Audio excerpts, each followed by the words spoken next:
Dobrý večer.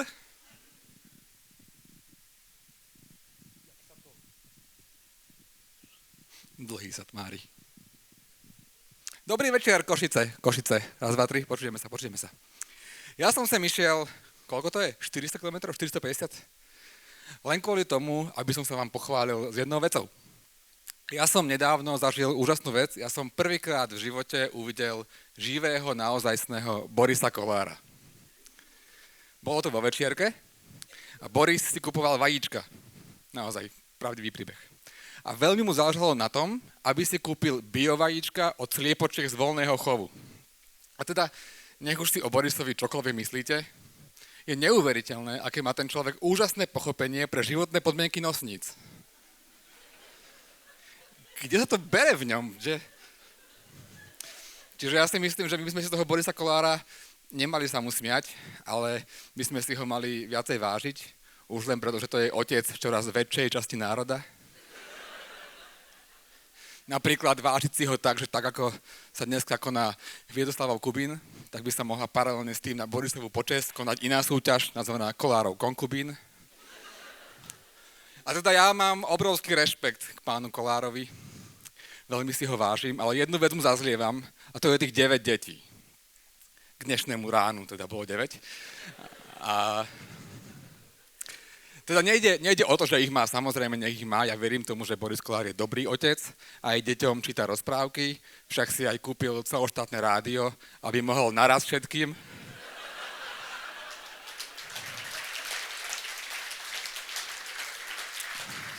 Ale zazlievam mu to, že sa tým množstvom detí tak strašne chváli. Lebo viete, ľudia vidia Borisa Kollára a jediné, čo im napadne, je, že čo už môže byť ťažké na to mať deti, keď Boris Kollár, človek so slovnou zásobou dyslektického mroža, čo dodnes nepochopil, že pred bodkou sa nepíše medzera, ich hravo zvládne mať 9. Však mať deti musí byť ľahšie, než prichytiť procházku klamať. A to je práve ten zásadný omyl, vážení. Ja som vás tak pozoroval, jak ste prichádzali.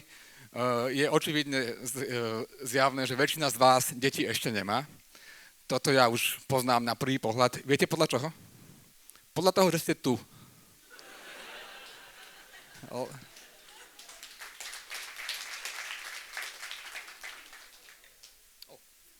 Lebo je sobota večer, vy ste vonku, bavíte sa, usmievate, ste pekne voňavo oblečení. To sú presne tie veci, ktoré vám deti nedovolia. Ale teda chápem, že ste plodné ženy a muži v ideálnom veku. Čiže je úplne logické, že zvážujete, že by ste aj vydali nejakého svišťa do trúby. Ale teda skôr, ako sa necháte ovplyvniť Borisom Kollárom a celou takoutou prodeckou silnou mediálnou propagandou a vrhnete sa v nezvratnú temnotu nechráneného sexu, skúste si vypočuť pár slov od niekoho, kto bol kedysi jedným z vás. Bol ako vy, rovnako bezstarostný, ale dneska už má 2 deti. A ja vám nebudem klamať. Deti sú ako islamský štát. Nenávidia vás a váš spôsob života.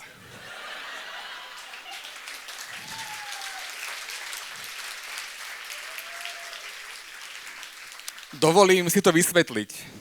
Teda ja chápem, že mnohí z vás o tom už asi niečo počuli, ale pre istotu pre absolventov kresťanských škôl trocha zopakujem. Na splodenie dieťaťa potrebujete vajíčko a spermiu. Hej. Vajíčko je väčšinou v ponuke iba jedno, tam nie je problém. Ale spermii sa o ten job uchádzajú miliardy. A to je problém, ktorý má seriózne konzekvencie. Lebo keď poviete miliarde jedincov, že iba jeden z vás prežije, a ostatní skončíte vyplavení na plachtu alebo do kríčkov za miestnym kultúrákom. Čo si myslíte, ktorý z nich to vyhrá? Poradím vám, že ten, čo bude hovoriť ostatným, že ale nie, až po vás, mňa si nevšímajte, nechcem robiť starosti, nech sa páči, choďte vy prvý. Tak tento nebude. Takýto pretek môže vyhrať jedine spermia so najostrejšími lakťami. Spermia, ktorá pôjde cez mŕtvoly, ktorá udá vlastnú matku, aby vyhrala. Ten najbezškrupulóznejší hajzel v celých semenníkoch. Juraj Široký s chvostíkom. A to je presne základ každého budúceho dieťaťa. Toto si treba uvedomiť. A pritom to rodičovstvo začína ešte celkom príjemne. Zasúložite si. I keď, väčšinou je to sex po pár rokoch vzťahu, čiže skôr to je takéto, že ani tebe sa nechce. No čo už, ale keď je tretia streda v nepárnom mesiaci v priestupnom roku. Ale stále je to sex. Takmer polovica jeho účastníkov prežije príjemné pocity. A ak sa vám podarí zamiesiť, tak o pár týždňov neskôr nasleduje najsvetlejšia časť celého rodičovstva. Pôjdete na ultrazvuk. A tam ženu jednak nagelujú tak, že sa môže po meste premiestňovať vodovodom. Ale hlavne vám dajú fotku. A tú fotku, teda nie vašu, ale toho zárodku, a tú fotku potom zavesíte na internet, na Facebook a tam dostanete desiatky lajkov, stovky lajkov niektorí. Prosím vás, užívajte si každý jeden z nich, tešte sa z nich, je to nie len najväčšie, ale zároveň aj posledné potešenie, aké vám to dieťa najbližších 18 rokov prinesie. No a potom už teda, lebo vlastne vy v tej chvíli máte pred sebou posledných pár mesiacov života. Ale to vy neviete. To vám nikto nepovie. Vy ten čas strávite aranžovaním priebaných tehulkovských fotiek a brousovaním na modrom koníkovi. Pričom by ste ho mali v prvom rade stráviť používaním mozgu.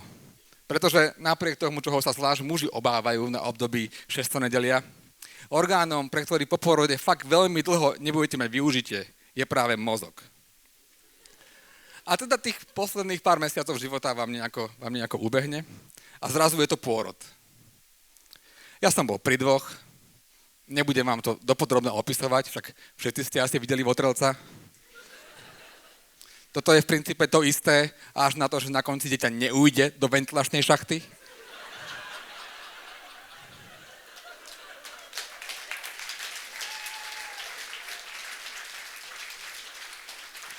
Ale čo je horšie, dajú vám ho do rúk. A vy pozeráte na tú neforemnú, pokrkvanú bytosť, ktorá zo všetkého najviac pripomína veľmi starého človeka v mierke 1:3. A všetci za vami chodia a hovoria vám, no úplne celý ty, podobá sa na teba. A vám napadá, že to som fakt až taký škaredý. No ale potom vám ho dajú domov, lebo nedá sa inak. Proste musíte, už ak to raz chytíte, už to musíte odniesť. A jak máte to dieťa doma, tak ono vlastne začne okamžite plniť svoju celoživotnú misiu zničiť vás. A to buď priamo, alebo nepriamo tým, že sa snaží zničiť samé seba. Lebo nejakým zázrakom vesmíru, alebo čoho, dieťa od prvého nádychu vie, že ak si ublíži, zavrú vás.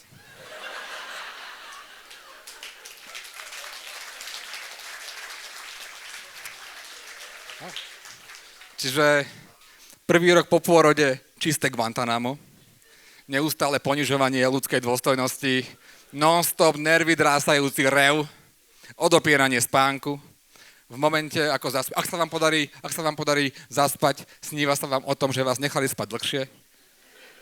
Váš život sa hrozne radikálne zjednoduší. Zrazu sa vám čisté zdá čokoľvek, čo nie je priamo ogrcané. Čokoľvek, čo nesmrdí čerstvým hovnom, je parfém. Psychicky ste na tom, že level mentálny holorub. A fyzicky ledva nohami prepletáte, čiže si často stúpate po vlastných kruhoch pod očami. A máte pleť vrátnika z Černobylu.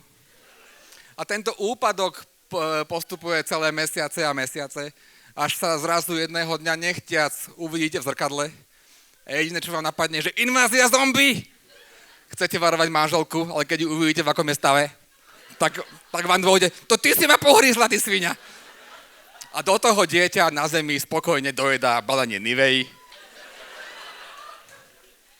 Čiže ak platí, že Boh, či svet, život a teda stvoril Boh, tak rodičovstvo kurevsky personálne poddimenzoval. Lebo 2 rodičia na jedno dieťa je hrozné málo. Jedno dieťa 2 dospelých zničí ako nič. Reálna, funkčná rodina by mala byť, že mama otec, dve operky, kuchár, upratovačka a žena, ktorá bude otcovi náhradnou sexy spoločníčkou, zatiaľ čo mama sa spamätáva z kýl masných vlasov a depresie. A až keby týchto 7 ľudí malo spolu opakovaný, spoločný, nechránený sex, až potom by malo byť možné splodiť nový život.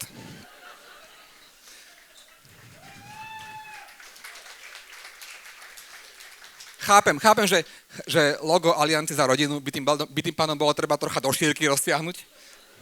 Ale táto rodina by konečne fungovala. To dieťa by ju nevedelo zničiť, proste tých 7 ľudí by to normálne vedelo ustáť ako ľudia.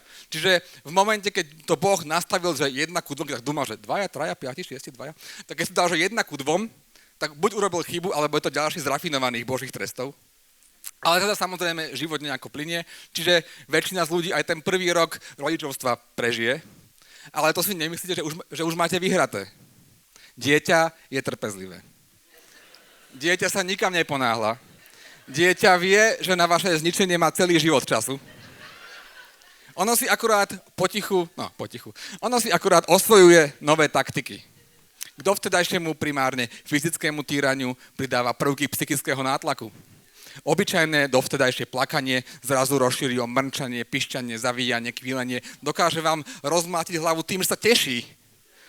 Osvojí si starobilé bojové umenie emočného vydierania a hlavne najstrašnejšiu zo všetkých detských zbraní začne vás napodobňovať. Keď mala moja dcéra asi rok, šiel som s ňou po vonku, niekde po parku a padli mi na zem kľúče. Tak ako mnohokrát predtým som to automaticky okomentoval polohlasným piči.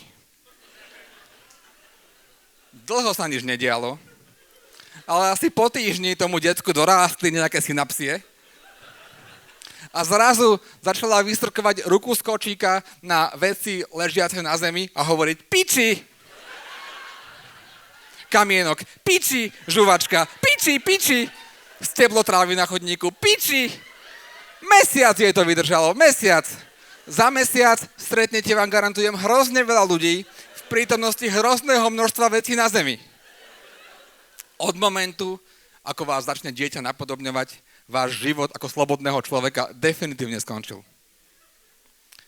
Ja som sa musel postupne odnaučiť robiť pred deťmi všetko, čo som nechcel, aby robili oni. Úplne zenové cvičenie, čo vám budem hovoriť. A niekto, naivný, by povedal, že deti zo mňa urobili tým pádom lepšieho človeka. No hovno. Urobili zo mňa akurát väčšieho pokrytca, lebo v momente, ako vypadli z domu, ja som šiel do kuchyne, tam som si vzal jedlo, ale bez taniera, obutý som šiel do obývačky, tam som sa húpal na stoličke, nohy na stole, škriabal v rozkroku a som kričal, kurva piča jebať. A bolo to hrozne oslobodujúce, lebo pre deťmi som nič z toho nemohol.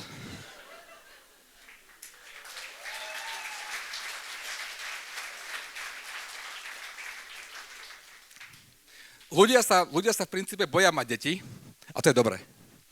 Ale ľudia sa toho boja z úplne zlých dôvodov. Ľudia sa boja, či dokážu dieťa uživiť. Prosím vás, dieťa doje, čo nezjete vy. V tomto sa nejako nelíši od iných domácich zvierat. Nie je problém dieťa uživiť. Problém je dieťa zabaviť. Lebo dieťa vám dá mnoho vecí. Lásku, nehu, zmysel života. Ale nikdy vám nedá pokoj.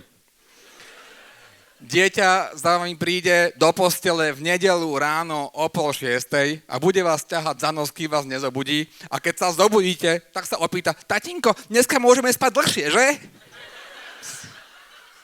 Víkendy. Viete, čo bola absolútne najväčšia chyba, akej sa kedy naša civilizácia dopustila? Zakázať detskú prácu. Nech mi nikto nehovorí, že keď to má energiu stať pred svitaním, celý deň behať, nič nejesť, pokúšať sa zabiť seba a ostatných, rozbombardovať všetko, kam príde a potom sa ešte večer 1.5 hodinu hádzať o zem, aby to nemuselo ísť spať, že by popri tomto nenašlo trocha energie, aby ušilo pár pekných triček alebo aspoň urobilo zasraný 6-kový iPhone.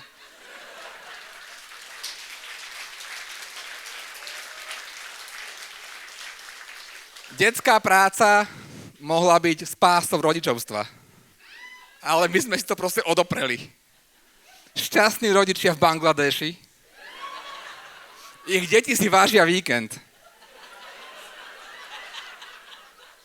Vy ich budete nenávidieť. Tým myslím teraz tie víkendy.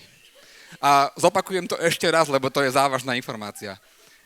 To si porovnajte s tým, čo žijete teraz. Vy budete nenávidieť víkendy.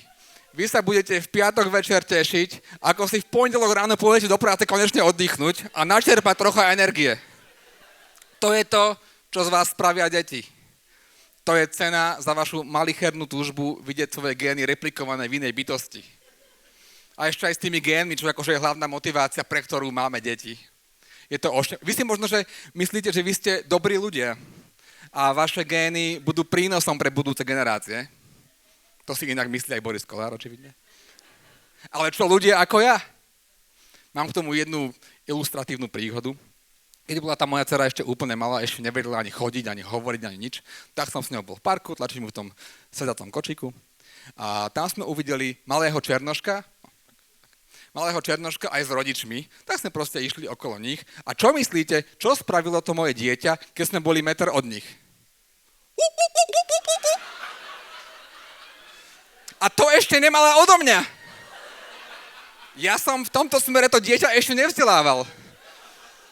Toto z toho takzvaného nevinného decka prehovorili jeho čisté gény. Toľko na margo radosti z prenášania génov na budúce generácie. Čiže ja chápem, že mnohí z vás teraz aj so svojimi životnými partnermi sedíte a premýšľate, čo ďalej v živote. A tá dilema, ktorú riešite, tá v skutočnosti znie mať dieťa alebo ostať šťastný. A tu by som apeloval práve na vás, ženy, odpustite mi to, lebo mám dojem, že práve vám s tým tak skôr švitorí. Mať dieťa znamená dostať do patery urevaného, sebastredného vysávača energie, závislého na vašich prsiach, od ktorého sa nemôžete pohnúť ani na krok, lebo bez vás sa ani neoblečie. Ale však, prosím vás, toto všetko už máte vo svojom terajšom partnerovi.